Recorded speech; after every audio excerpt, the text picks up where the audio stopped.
Okay, playing the number 3 team in the country. They've got a 23-game home winning streak. You look at them defensively. They're very good against the run, very good against the pass. I think they're second in the country in scoring defense. Very impressive on the run fits. They challenge you. They play a lot of man. They got some real guys that can cover. They got a real defense. Offensively, ninth in scoring offense. The quarterback's been playing a long time. Very impressed with the way he manages the game. Got a good run game, good pass game. They're really a complete team when you look at them. So it'll be a big challenge for us. I know we're excited to go there and play, and be a big challenge. Questions? Gus, you said last week your defense would perform better in front of traditional offenses in terms of stopping the run.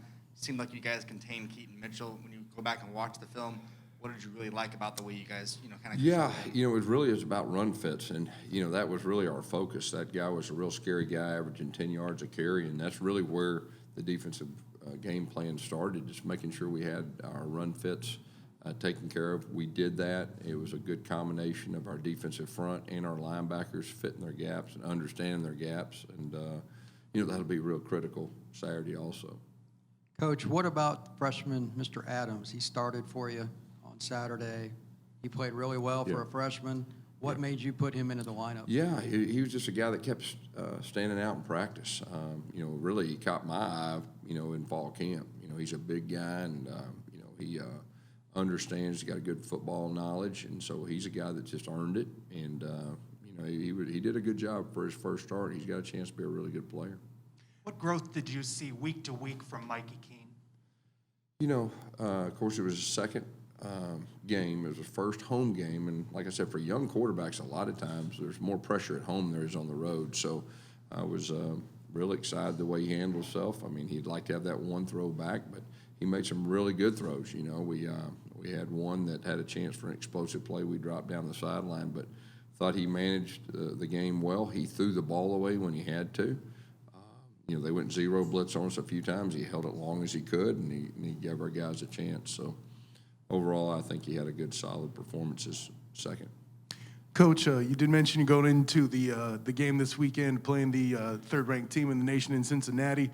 A lot of the framing outside of and in the public is that this is a David and Goliath situation. Now, I know you've been around for a while. That outside noise isn't supposed to get in, that kind of thing. But is there kind of that David and Goliath feeling to this game where you were going to take that chance to try to overcome?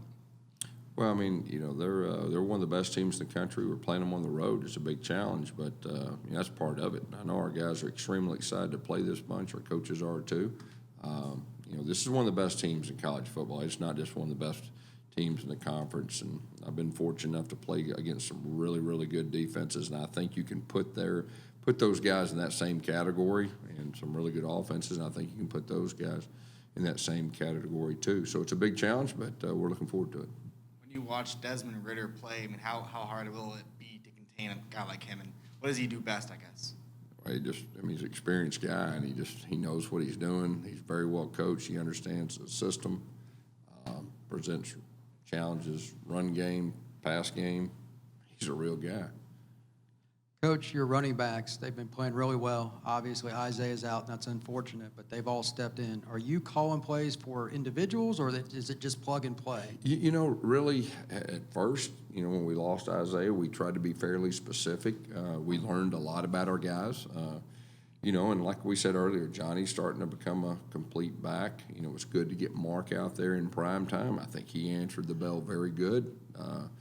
So those guys getting experience is really going to help us in the long run. And, they're both coming into, turning into complete backs.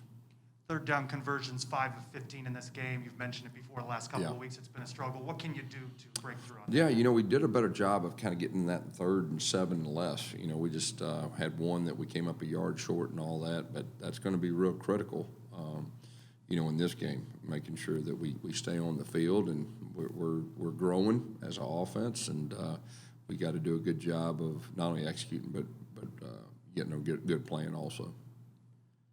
Coach, when you got a top 5 team coming in, or when you're going to play a top 5 team rather, a lot more eyes are on the players. How do you make sure that your team doesn't try to do, or your players don't try to do too much and try to stay within the system? Well, I mean, from a coaching staff, we need to give them a good plan.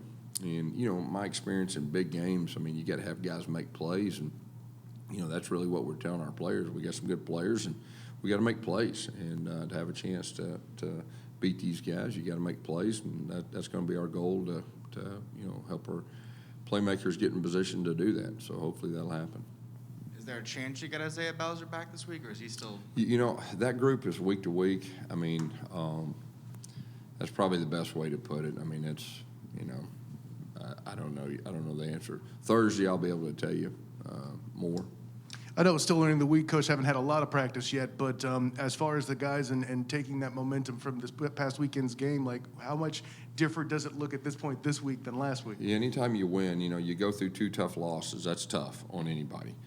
You have a tough earned win, and it was really a kind of a team win the way everything went down, and that does nothing but help you. And it's a 24-hour rule when you win too. I mean, you got to put it behind you, and then you turn this film on. They'll wake you up in a hurry when you watch. Man, our guys, my wife could watch film of this group, and they'd know they're really good. I mean, so hey, it's on to next week in college football, and that's the way we're approaching it. Kalia Davis went down, didn't return to the game, needed help walking to the sidelines. Do you have any update on his status? And if he's not able to go, how does him not being on that defensive line change the rotation at tackle? Yeah, that was a tough blow. We lost him for the year. That's what we did, and he'll have surgery in the near future.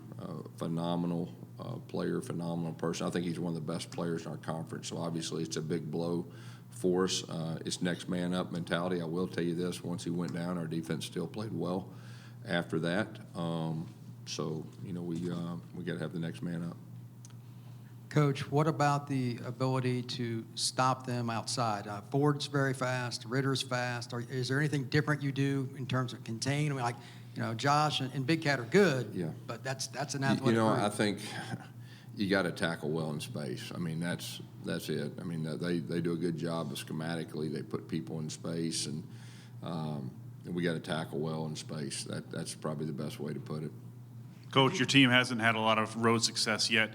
How confident are you can put 60 minutes together against obviously a very daunting opponent? Yeah, that's the challenge. I mean, that's what we do. You're exactly right. We've had 2 really close, tough losses. I guess the positive is they were really close. We had chances to win it. So we just got to find that next step, and that's what we've been talking about. And I think the good thing is we had another close one last week, and we actually won. We had a close one against Boise and won, so we know what it feels like.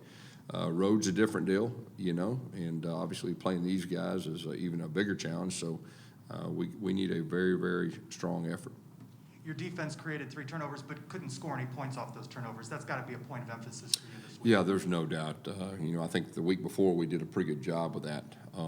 So yeah, we're forward. Yeah, getting turnovers and capitalizing, especially in a game like this. There's a fine line. I mean, you need to play well in all 3 phases, and you need to capitalize when you get opportunities, and that'll be a big factor. Obviously, you guys, the goals are still there for you. Do you talk about that with the team as far as conference goals, if you're able to come away with a win this week? Yeah, really what we're talking about is week to week right now. All right, we're just taking it one game at a time, and I think that's the right way to go about it. How can Johnny Richardson help your passing game? Well, I mean, he's a receiving threat, out of the backfield. Obviously when he's in the game, he's a big play drive type guy. So, I think he puts, stress on defenses. And like I said, he's starting to become more of a complete back, which is really good for us. Do you have any history with Luke Fickell? No, but got a lot of respect for him. I've been watching him for a long time, and he's good, and he's got this program. He's built it. And, he stayed there when he probably could have been other places, and he was committed to building it. And he's got one of the best teams in college football. And, just looking at them, I mean, they're a team that, I'd put them up against any team in college football right now, offensively and defensively and special teams, which I didn't say. They're really good on special teams too. So he's got a complete team. He's built it. It's impressive to watch. Your focus is obviously on this team, what you're doing here, but bigger picture, you really could spoil a whole lot of things for Cincinnati. Does that conversation come up at all with your guys? Yeah, I don't think it's so much about spoiling them. It's about us. I mean, it's about us getting better, another opportunity to play one of the best teams in the country on the road and find a way to to get it done. I mean, really, that's what we're talking about. Thanks, guys. Okay, thank you, guys.